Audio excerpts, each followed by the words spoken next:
నిన్న మొన్నటి దాకా ఏదన్నా కొత్త బండి కొన్నామంటే బండి నెంబర్ ప్లేటు ఇంకా దాని కాయిదాల కోసం రవాణా శాఖ ఆఫీసుల చుట్టూ తిరగాల్సి వచ్చేది. ఒకవేళ పోయినా కూడా అంత దబ్బిన పని కాకపోయేది. ఎందుకంటే ఒక్కో పని ఒక్కో కౌంటర్లో చేస్తారాయే. అందుకే ఈ కాడ నుంచి ఆ బాధ లేకుండా చేస్తామంటుంది తెలంగాణ సర్కారు. మరి కొత్త బండ్లు కొంటున్నోళ్లకు సర్కారు చెప్పిన గతీపి ముచ్చటేందో మీరే చూడుర్రి. రైట్. తెలంగాణలో కొత్త కార్లు బైకులు కొంటలకు ఖుషి కబురు చెప్పింది తెలంగాణ రవాణా శాఖ. ఈ కాంచి ఏ షోరూంలోనైతే బండి కొంటారో అదే షోరూంలో మీ బండి రిజిస్ట్రేషన్ కాగితాలు మీద లాని తీసుకోవచ్చట. అదెట్లంటే షోరూమ్ పెట్టిన వాళ్ళు రవాణా శాఖ తరఫుకించి లైసెన్స్ తీసుకుంటారట. అందుకోసం ఓ కొత్త సాఫ్ట్వేర్ సుద్ధ తెచ్చిందట సర్కారు. ఇక షోరూమ్ వాళ్ళు బండి కొన్న కస్టమర్ కానుంచి అన్ని రకాల ప్రూఫ్లు తీసుకుంటారు కదా, ఇక వాటిని ఆన్లైన్లో ఎక్కిస్తారు.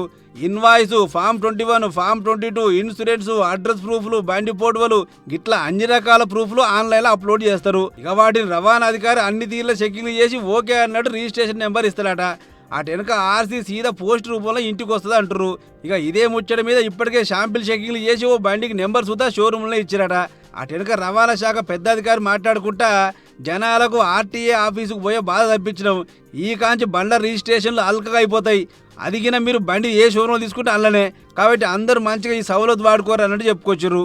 అట్లనే అన్ని బండ్లకు కాదు సుమా, కేవలం బైకులకు కార్లకు మాత్రమే ఈ సవలతు.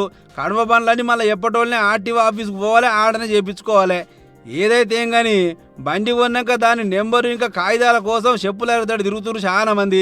మొత్తానికి రవాణా శాఖలు జనాలకు అక్కరొచ్చే మంచి పని చేసిరు. బాగుంది ఆలోచన అని తారీఫ్ చేస్తున్నారు అందరూ.